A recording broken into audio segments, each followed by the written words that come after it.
Happy Wednesday. We hope you're having a great day and a great week. Today, I wanted to talk about Utah football. I read an article recently by Jay Berry of Mike Farrell Sports talking about how Utah could make some noise in the Big 12 this year. And, that's going to be something fun to look at with a lot of these teams that made moves to different conferences and see which ones have some success. And when I looked at the article, I could see why Utah could have a really good season. So the win total projections were recently released, and Utah is at the top of the Big 12 with 9.5.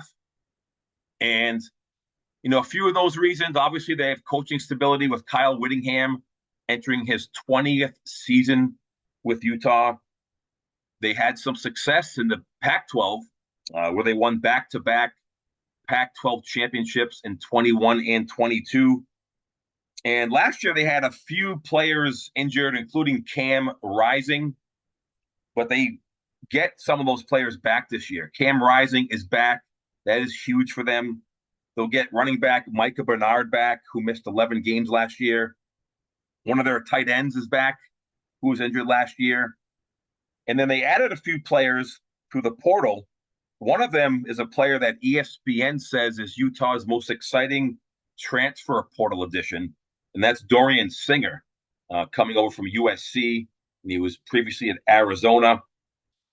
On defense, they lose a few players, but they also return Kareen Reed, Zamiah Vaughn, and they added through the portal Alakai Gilman from Stanford and Keenan Johnson from Georgia Tech. And then this next part might be even one of the biggest reasons why they could have some real success. And that's their schedule.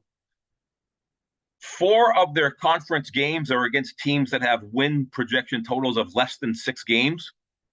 Now, obviously, every year there are teams that smash their win-loss totals, but they don't play Kansas State and they don't play Kansas.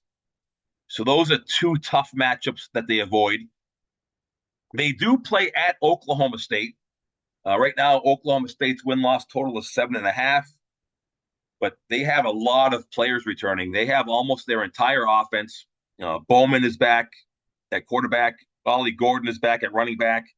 They have almost, I think their full offensive line, like pretty much their full offense is intact. That's a road game. They play Iowa State. It's a home game.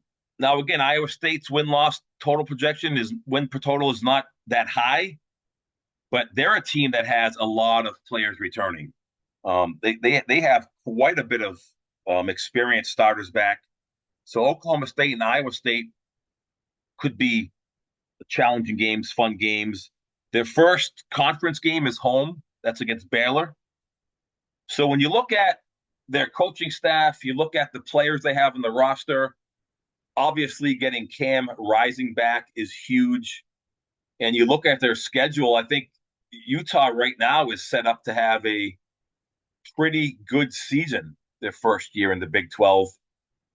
And it'll be fun to see how it all shakes out, like we were just saying, with these different teams making moves to different conferences, seeing some of these new matchups, and just seeing which of these teams in each conference has a chance to have a decent first year.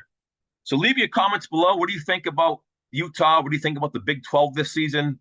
Who do you think will be in contention in that conference? And who are your sleepers this year in the Big 12? Do you have a sleeper team that you think is going to make some noise? We thank you for tuning in, and we'll talk to you soon.